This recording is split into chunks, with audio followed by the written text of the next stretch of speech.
Now we are ready to begin to draw our model. So go into the Node and Element tab, and you see here you have two main windows, one for the nodes and one for the elements. So I will create elements first, and the node will be created automatically with it. So select the right section for this. So I will choose this one. I'll choose the first one here, and for the beta angle, which defines the orientation of your section, choose 90 degrees. Now you can directly click on the grid in order to create your element like that. So create 3 columns. You can view the coordinates in this part of the screen. And now what I will do is create beam element. So I will change the section and use this one. And don't forget to select these two options, node and element. Click here and here. And now my beam is created. You can click on isometric view in order to view the model closer. So in this case,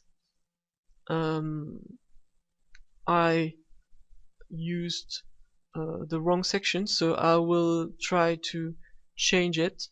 So it's very convenient because you can go in the tree menu here, and you have directly here in the work panel, you have the two sections you use. So if you want to assign it to your elements, you can click here in the single selection, select your two elements, select the section you want to assign, and it will directly be added like that.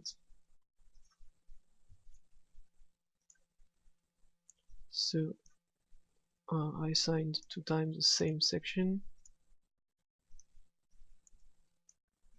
Okay, now I have a small section here and the big section here, and here I define the wrong orientation angle, so I will change that again.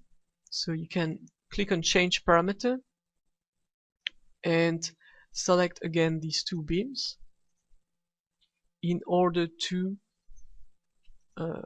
click on element local axis, and here select 0 in order to rotate these two beams. So now it's correct. Now I will go from the user coordinate system to I will come back to the global coordinate system. So click here, no, sorry, go in the view window, click to global coordinate system, and what I will do is to translate this frame. So go into node elements, translate, select these elements, and don't forget to enter the right distance. So it will be 0, 20, because I want to translate these in y direction. Click on apply, and it's done. And now I will directly create some beams to link these two models. So again, click on create elements. This time choose the right section, so it's this one. 0 for the beta angle. Click directly on the node like that, and very easily you can create these 3 elements. Now I will create another element here at the middle. So you should choose the middle of this element and not a node. So in order to not to get a wrong thing, you can unactivate the snap. So snap to the node, for example, and in this case, sorry, I got it wrong.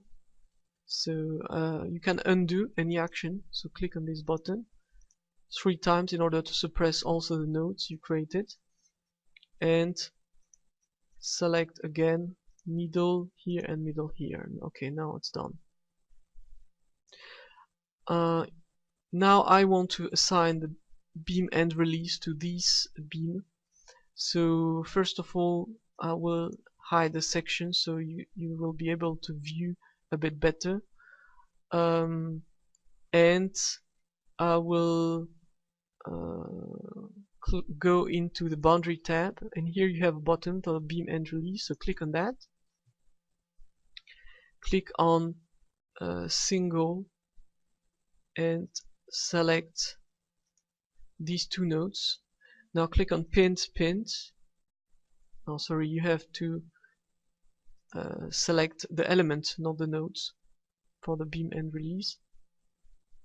Click on apply, and here you have some green signs here who tell you that the beam end release has been applied.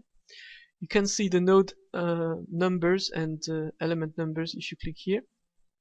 And what I will do is that I will translate this element to this place, So click on translate.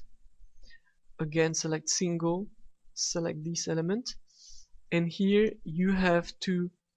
So it's very important to select intersect node and element, and also to copy the element attribute in order to copy the beam end release to this position. So click on echo on the distance here, select the middle of this beam, and now manually enter 0, 20, 20, 0, and 0, and click on apply.